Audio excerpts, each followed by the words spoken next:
He absolutely hated Art Garfunkel, and now the real reason is finally out. Paul Simon was born Paul Frederick Simon on October 13, 1941 in Newark, New Jersey. Growing up in the Queens borough of New York City, Simon heard lots of different music sounds early on, a mix of doo-wop harmonies, Latin rhythms, and folk songs that would later change his songwriting. His father, Louis Simon, was a collegiateacher and professional musician, and his mother, Belle, was a teacher. Music was all around the house, and by the time Paul was a teenager, he had already started writing songs inspired by the greats like Elvis Presley and the Everly Brothers. That early love with melody and words would eventually lead him to become one of America's great musical storytellers. Simon first became famous as part of the legendary duo Simon and Garfunkel alongside his childhood friend Art Garfunkel. The two met in a motorcycle and began performing together in 1950 seconds under the name Tom and Jerry. Their first small hit, Hey Schoolgirl,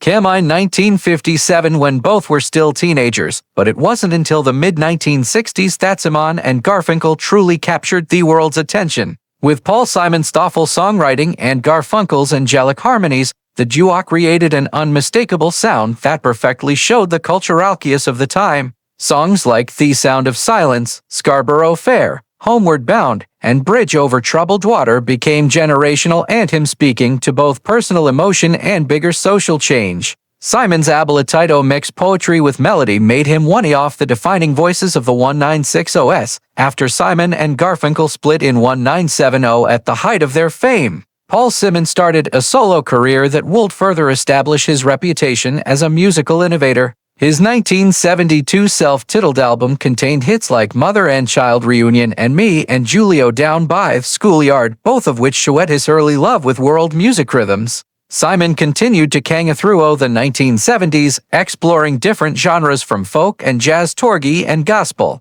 Albums like Still Crazy After All These Years, 1975, not only earned him critical praise, but also multiple Grammy Awards, including Album of the Year. His songwriting got better, showing deep emotional feeling and a unique sense of humor. Blending sadness with wit in a way that few artists could achieve, perhaps Simon's most daring and celebrated artistic leap came in 1986 with the release of Graceland, an album that forever changed the sound of popular music recorded in South Africa during the apartheid era. The album mixed Simon's folk pop style with African rhythms and the vibrant harmonies of the local musicians he worked with. Despite the political controversy surrounding his decision to record there, Graceland became a global hit and is now considered one of the most important albums of the 20th century. Songs like You Can Call Me Alan, Diamonds on the Soles of Her Shoes introduced many Western audiences to South African music and helped break cultural barriers through the universal language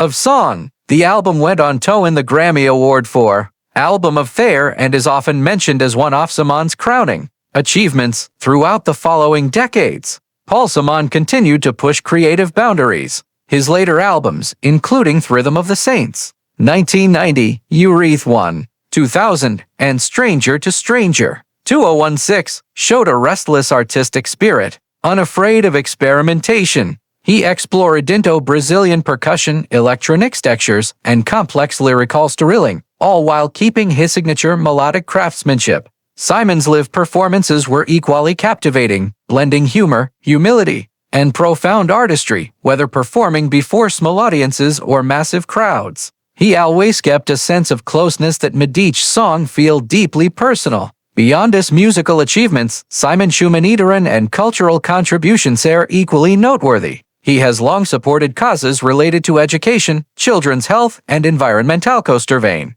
His involvement in benefit concerts and advocacy for global awareness further cemented his reputation as an artist who uses his platform for good. Simon's thoughtful lyrics often reflect a deep empathy for the human condition, exploring themes of love, loss, spirituality, and the search for meaning. His music has served as both comfort and inspiration for millions around the world. Paul Simon's romantic life has long fascinated fans, not only because of his profound artistry, but also because of the women who shared his life. Each relationship, marking a distinct chapter in his journey as a man and a musician. Throughout his lifetime, Simon has been married 3 times. First to Peggy Harper, then to actress Carrie Fisher, and later to singer-songwriter Etta Brickell. Each union brought its own joys, challenges, and artistic inspiration, reflecting Simon's emotional depth and complexity. His first marriage was to Peggy Harper, a woman who entered his life at the height of his fame with Simon and Garfunkel.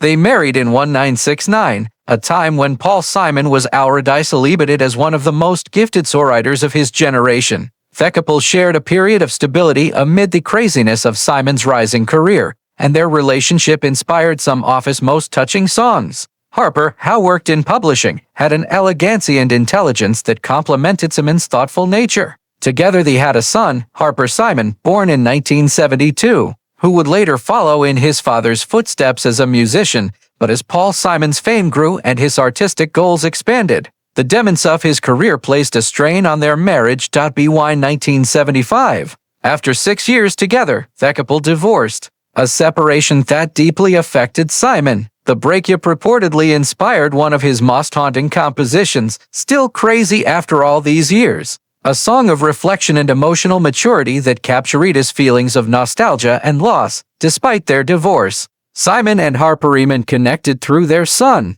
and Simon often spoke of his appreciation for the years they shared as formative ones in his personal life. In 1983, Paul Simon entered one of the most high-profile marriages of his life when he wed Carrie Fisher, the actress and writer best known for her iconic role as Princess Leia in Star Wars. Their relationship was passionate, volatile, and deeply intertwined with pressures of fame. Simon and Fisher had dated on and off for several years before marrying, and both were known for their sharp wit and emotional intensity. The marriage lasted only a year, but its hotness did not diminish its emotional significance. Fisher, with her humor and vulnerability, challenged Simon in ways few others could. Their relationship inspired creative work on both sides. Fisher wrote about Simon in her semi-autobiographical novel, Postcards from the Edge, while Simon drew upon their tumultuous love affair in songs such as Hearts and Bones. The title track from his 1983 album of the same name is widely regarded as a reflection of their relationship, a poetic meditation on two people, one and one half wandering Jews trying to find harmony amid chaos. Even after their divorce in 1984, Simon and Fisher maintained a bond. They reportedly rekindled their romance for a brief time afterward and remained close friends until her death in 2016. Fisher once said that Simon could break her heart with a lyric, while Simon described her as brilliant, hilarious, and full of soul. After 2 failed marriages, Paul Simon finally found lasting love with Eddie Brickell, a singer-songwriter known for her hit What I Am with the band Eddie Brickell and New Bohemians. The two met in 1988 when Brickell was performing on Saturday Night Live, and Simon, sitting in the audience, was immediately captivated by her voice and presence. They married in 1992, marking the beginning of one of the most enduring relationships in Simon's life, despite their 25-year age difference. Simon and Brickell shared an uncommon artistic connection and mutual admiration. Brickell brought warmth, playfulness, and a youthful spirit into Simon's life, while Simon offered her the depth and experience of a master songwriter. Together, they built a family, raising 3 children, Adrian, Lulu, and Gabriel. Their marriage has weathered the challenges of fame and the ordinary strains of domestic life, but it has also been marked by creative collaboration. The couple occasionally worked together musically, most notably in the 2013 album Love Has Come For You, a Grammy-winning project blending folk and bluegrass influences that highlighted their harmonious partnership. Although their relationship has not been without its struggles, including a brief, much-publicized domestic dispute in 2014 that ended with both of them downplaying the incident and reaffirming their love, Simon and Brickell have continued to stand by each other. Their marriage represents a mature, enduring love that contrasts with Simon's earlier, more turbulent romance. Over the decades, Eddie Brickell has remained his anchor, a source of balance and joy as Simon entered his later years and gradually stepped back from touring. The legendary partnership of Paul Simon and Art Garfunkel stands as one of the most celebrated collaborations in music history. But beneath the harmonies and poetic lyrics was a stormy, often painful friendship that fell apart over decades. Their musical chemistry created some of the most iconic songs of the 20th century, such as Bridge Over Troubled Water, The Sound of Silence, and Scarborough Fair. Their personal relationship was marked by jealousy, resentment, and a deep-seated emotional distance that neither man could completely overcome. As Paul Simon would later reflect, Art and I were like brothers in music, but brothers who could never stop fighting. Their bond began in the 1950s when they were still teenagers in Queens, New York. Performing under the name Tom Andrew, they shared the dream of becoming famous musicians. Garfunkel's angelic tenor blended effortlessly with Simon's songwriting and rhythm guitar. For a time, it seemed like a perfect partnership built on mutual admiration and shared ambition. But as Simon grew into a sophisticated songwriter and lyricist, a quiet rivalry began to take shape. Simon later admitted, "I always felt like Art got too much credit for the sound that was in truth both of us. I was the one writing the songs, arranging the music, and yet I was always the one in the shadows." That insecurity haunted him. As Simon and Garfunkel's fame exploded in the late 1960 seconds, their relationship got worse under the pressure of success. Garfunkel's film career, particularly his work in Catch-22 and Carnal Knowledge, caused serious friction. Simon felt abandoned and betrayed when Garfunkel prioritized dictating over their music. "I felt like I was doing all the work while he was off playing movie star," Simon confessed years later. "It wasn't just about the time he spent away. It was about loyalty. I couldn't shake the feeling that he didn't value what we had the same way I did." The final blow came during the recording of Bridge Over Troubled Water. Though it became their signature song, it also marked their end. Simon wrote it but allowed Garfunkel to sing the lead vocal, an act of generosity that he came to regret deeply. "I handed him the song that defined us," Simon said bitterly. "He thought we were a team, but after that, it felt like it was his song. P.O. didn't realize I wrote it. That hurt more than I could admit at the time." It symbolized what Simon saw as the resemblance of their partnership. His creative genius constantly overshadowed Garfunkel's voice and charm. Their 1970 breakup was brutal, though they ruined for concerts and special performance over the years, most notably their massive 1981 concert in Central Park. The tension never truly disappeared. Simon recalled, "Every time we tried to work together again, it ended up the same way. We'd start with good intentions, but old wounds never healed. The ego clashes, the blame, it all came rushing back." Garfunkel, on his part, was equally candid, calling Simon a monster of a little man in one interview. While Simon described Garfunkel as an angel who some enemies forgot he was human, over time, their mutual bitterness turned into something close to hatred.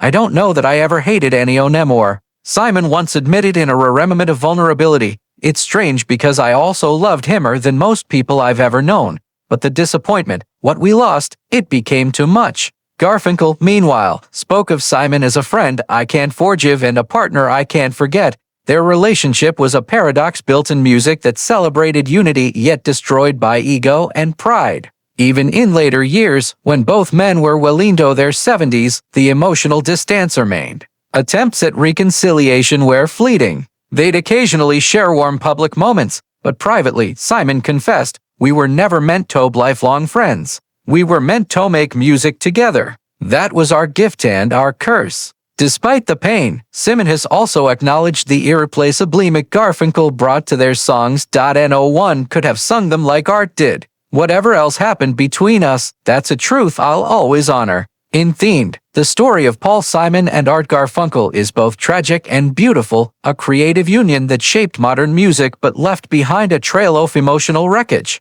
For Simon, the lingering resentment may have been inseparable from the love he once had for his partner. Their voices may have blended perfectly in harmony, but their hearts never could. As Simon once said, "Sometimes the person who inspires your great music is also the one who breaks your heart the most." Theirs was not just a partnership.